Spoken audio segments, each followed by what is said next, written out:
de cuando tuvimos, si recuerdan, bueno, en este caso bioquímico molecular, que es J.M. Mulet, que lo tuvimos hace 2 semanas en el programa.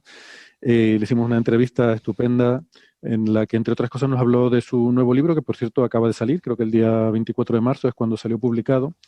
Ya estoy viendo por ahí comentarios en diferentes redes sociales sobre el libro, muy positivos. En aquella entrevista a mí se me había quedado una cosa porque le pregunté por un tema que siempre me ha preocupado, ¿no? Que es, bueno, con todo esto de las preocupaciones medioambientales que todos tenemos, pues se dividen en dos categorías. Una tiene que ver con la forma de producir energía, que en eso yo ahí siempre tengo mi ventana al optimismo, la tengo mirando a la fusión nuclear. Y por otra parte tenemos la producción de residuos, ¿no? Que siempre he pensado que, bueno, habiendo energía, uno puede... eh, y si realmente la fusión nos da esta capacidad energética, uno siempre puede resolver el problema de los residuos. Aunque por ahí está el tema de los plásticos, ¿no? Que es un problema importante y es uno de esos agobios existenciales que uno tiene. Y en la entrevista le pregunté a Mulet por su opinión sobre, bueno, estas noticias que hemos ido conociendo en los últimos años de plásticos biodegradables, ¿no? De bacterias que pueden degradar algunos plásticos. Y lo que suele pasar, pues empezamos a hablar en la respuesta, nos fuimos por los cerros de Úbeda y no...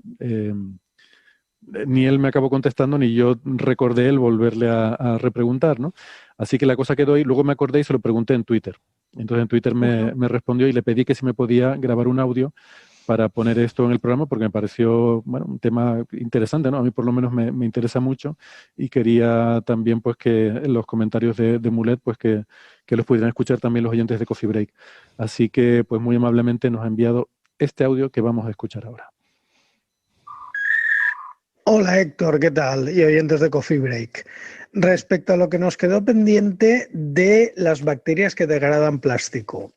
A ver, sí que se han encontrado tanto bacterias como hongos, incluso algunos insectos, que degradan algunos tipos de plástico, porque recordemos que el plástico no es solamente una molécula, hay de diferentes tipos. En 2016, por ejemplo, se descubrió una bacteria, la Idonella sacchayensis, que degrada polietileno. Y luego tenemos algunos hongos que degradan poliuretano, incluso hay un insecto, la larva del escarabajo, Tenebrio molitor, es capaz de alimentarse de espuma de poliestireno. ¿Esto es una solución para la contaminación por plástico?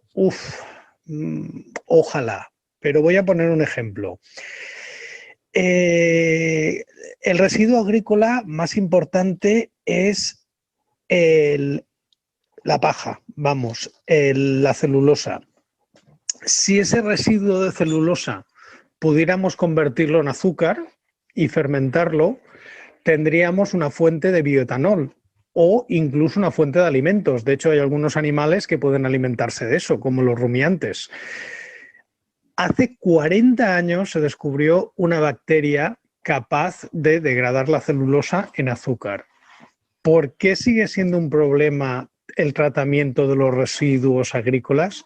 Pues porque esa bacteria que realmente puede hacer ese proceso, cuando se trata de hacer a gran escala o a escala industrial, los rendimientos son de pena. Es decir, no hay forma de que ese proyecto sea rentable. Aquí yo creo que nos vamos a enfrentar con un problema parecido. Es decir, la bacteria, de acuerdo, o el insecto se come el plástico, pero ¿a qué ritmo lo hace? ¿Cuál es el ritmo de producción de plástico? ¿Y qué tamaño tendría que tener ese reactor? ¿Qué tamaño, qué cantidad de bacterias habría que poner para que el proceso fuera rentable? Esto veo que va a ser un problema, por lo menos en el corto plazo. Y ya sé que nos la pregunta, pero como a mí me invitáis poco a Coffee Break, pues mira, aprovecho.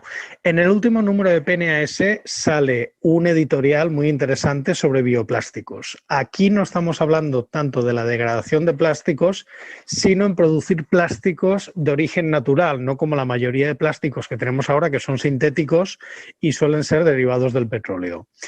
¿Los bioplásticos son ecológicos? Bueno, pues parece que no. Primera, en muchos casos el coste de producción, el coste ambiental, es mayor que producirlos a partir del petróleo.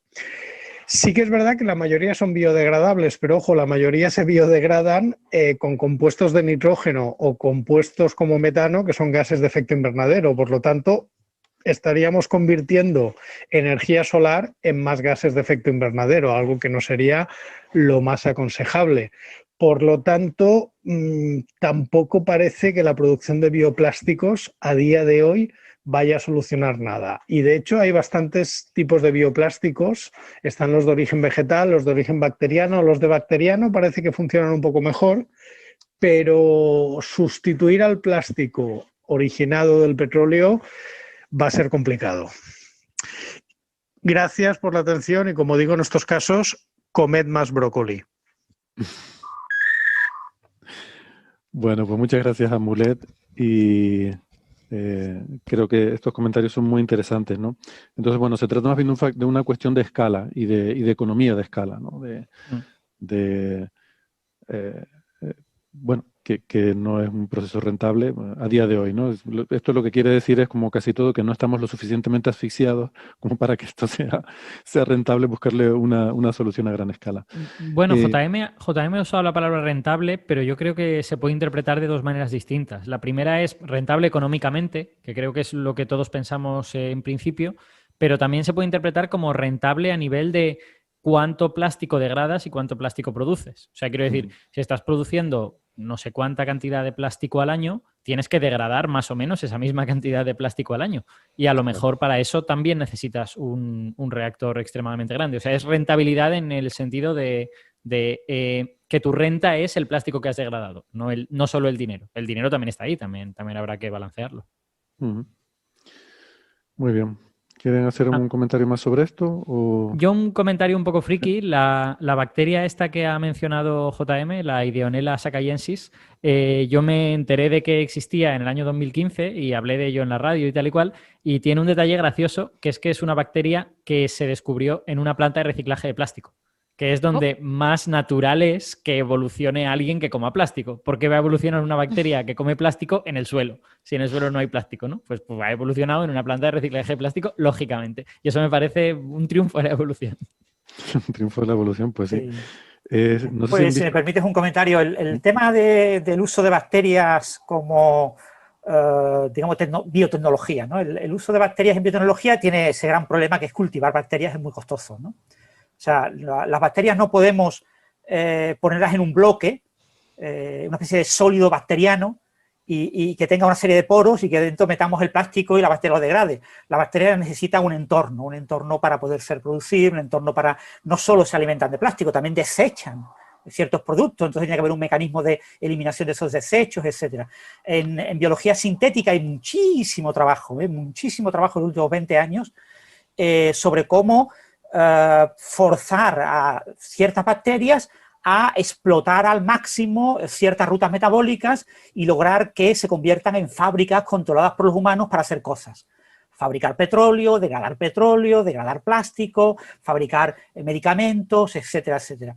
Y en general el gran hándicap es que a pequeña escala se puede hacer para cosas tipo fabricar medicamentos. Muchas veces el número de bacterias que necesitamos es razonable y podemos cultivarlas, pero el gran problema es que cultivar bacterias a escala masiva para hacer algo a escala de toneladas al año, pues requiere volúmenes de bacterias extremadamente enormes y procesos biotecnológicos de reciclado de los productos de desecho, de mantenimiento de las bacterias que se mueren, poderlas eliminar del entorno, una serie de cosas que hacen que un proceso que es maravilloso in vitro, en una placa de Petri, con unos cuantos millones de bacterias, un proceso que funciona de escándalo, resulte que a escala industrial pues es absolutamente inviable, porque no podemos tener una fábrica de pequeñas plaquitas de Petri puestas en escala masiva, sino que queremos tener un gran tanque, y en un gran tanque muchas de las cosas que son fáciles en una placa de Petri son extremadamente difíciles a día de hoy.